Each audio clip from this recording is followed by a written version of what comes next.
Every single person that wants to be a kingdom business person sooner or later learns, I'm not here to build a cute business and make cute products. I've actually entered into a bloodthirsty, vicious battleground. And if I don't face this, I'm never going to make wealth and build Goshen. But if I do face this, I could risk my life and my family and my livelihood. And it's a big setup from God. God puts you in a certain position such that you realize you're probably going to let down your kids if you don't change personally. Because you read the Bible and the preacher tells you a good man leaves an inheritance for his children's children. And you realize, oh, that sounds so good. I've got to make posters. I'm going to sell power. I've got to make t-shirts. I've got to make something. I've got to make protein shakes. I'm going to sell it. This is exciting. But you realize that you find yourself in a position where God is pushing against you and your enemies are pushing against you, and it may well kill you. So you have to enter into a battle zone where you know you're going to die. Somebody's going to die.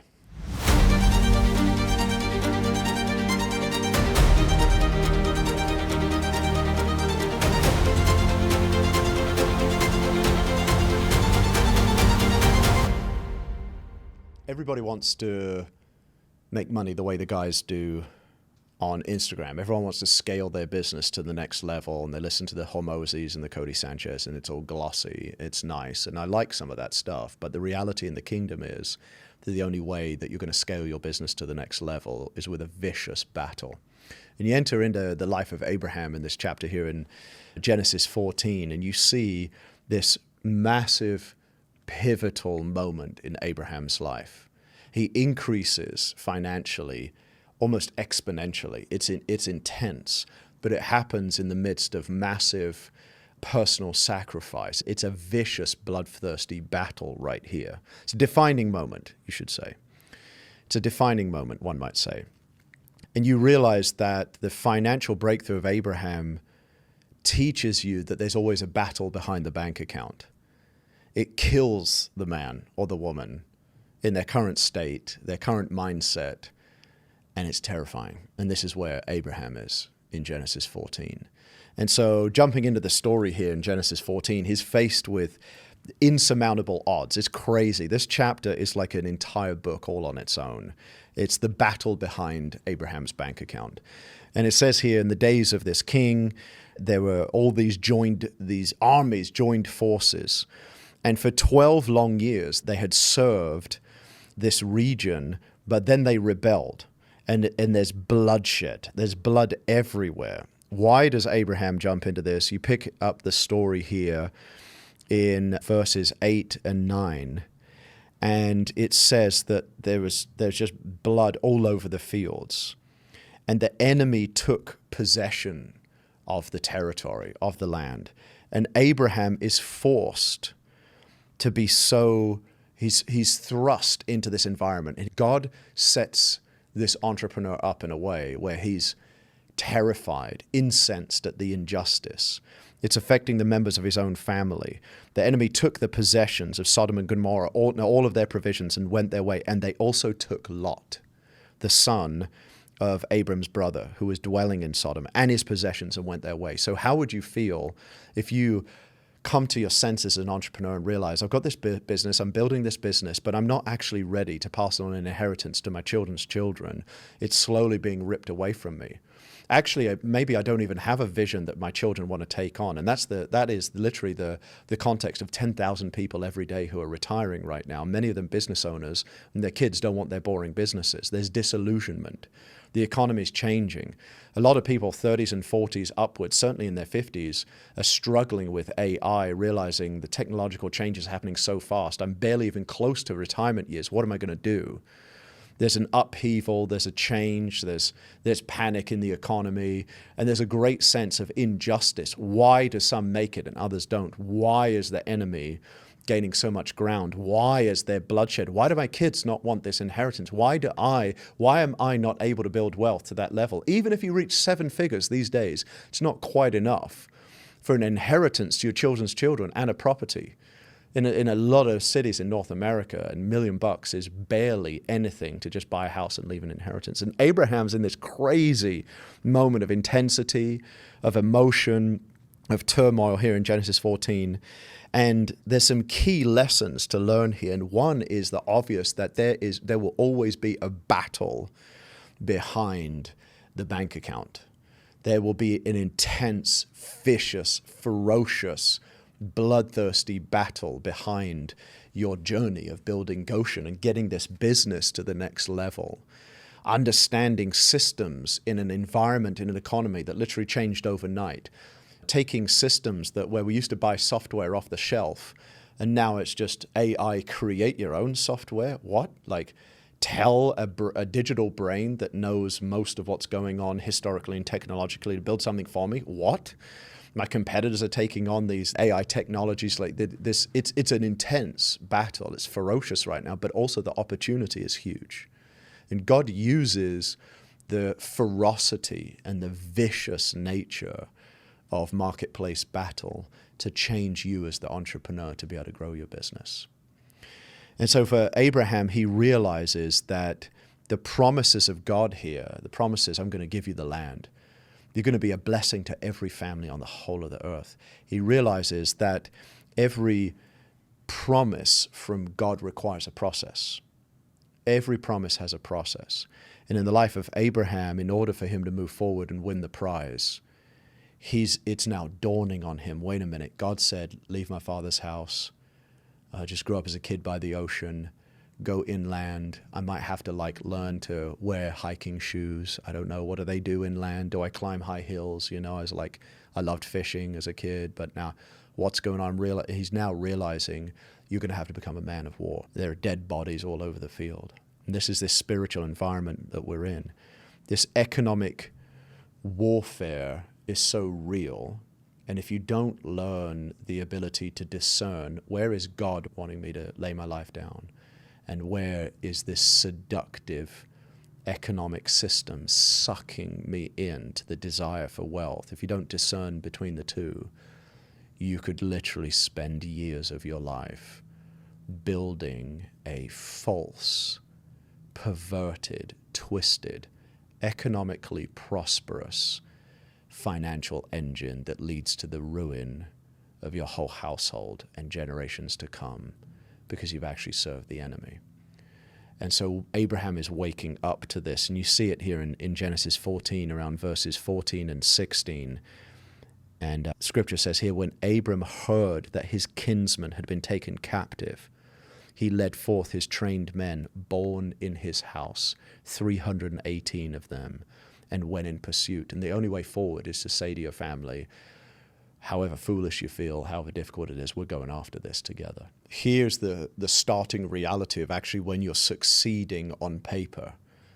And so when you're actually growing and prospering, money has come into the bank account, new partnerships have developed. You've got a spreadsheet that brings excitement. There's this very, very sober, startling reality of what happens in this part of Abraham's story. The reality is, when you succeed and go into this next level of power, the prosperity invites two different personalities, two very, very powerful entities.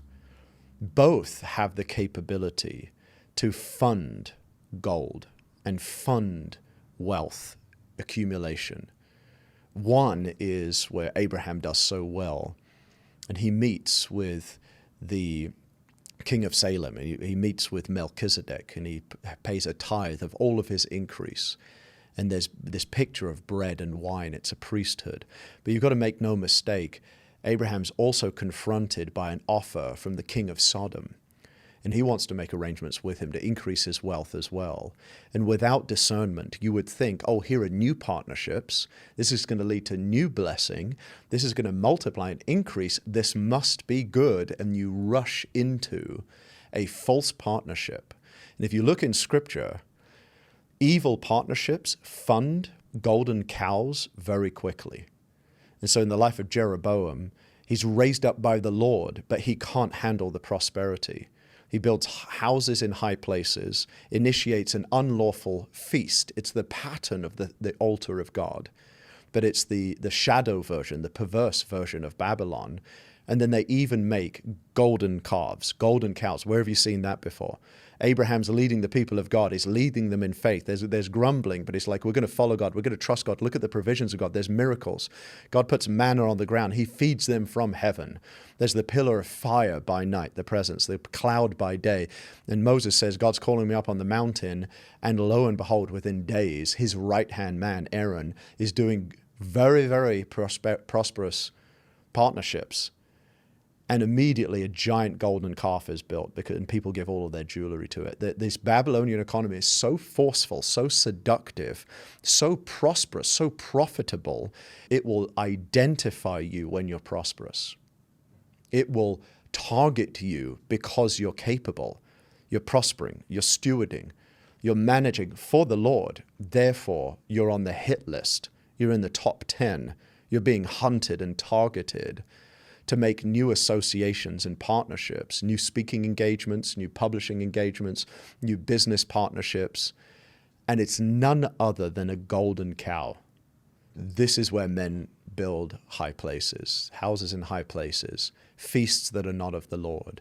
And the only thing they will hear when everything is done, they'll go on to the very end. They'll lay their hands on the altar like Joab at the end of time, beg God for mercy, but there shall be none.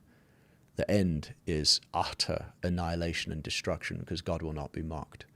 And that's what happens with people, believers that do well.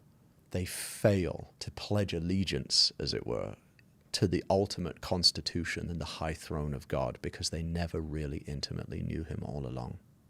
There's a powerful, wild revelation of tithing here. And I just want to get into this as well, because when Abram goes and he gives a tithe of all, we read this like, tithe and you'll prosper.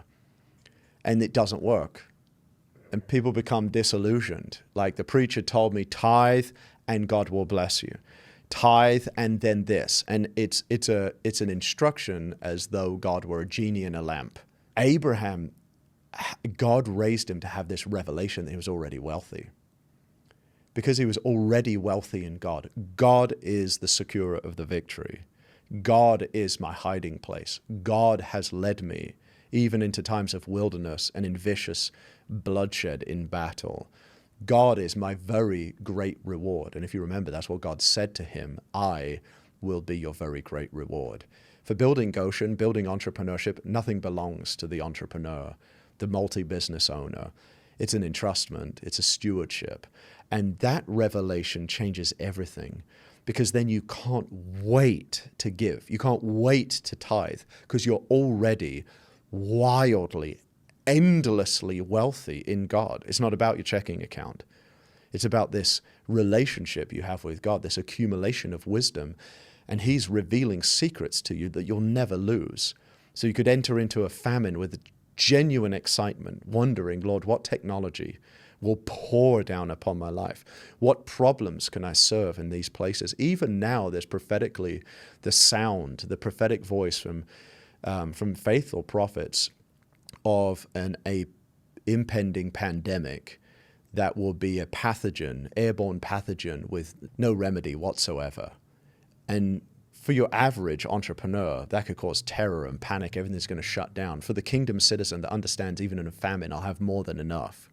There's this prophetic destiny to wage this good war in the Spirit. And it's by walking in obedience with God and knowing God and racing to the altar to give a tenth, at least, as a law of prosperity to honor the Lord, because you're already wealthy. You're already so excited to be honored that you could be someone that will share in the spirit of Melchizedek. And Melchizedek is this high priest of Salem that meets with Abraham, and he gives him bread and wine. And it's this fellowship picture of our relationship with the King of all kings that owns all things.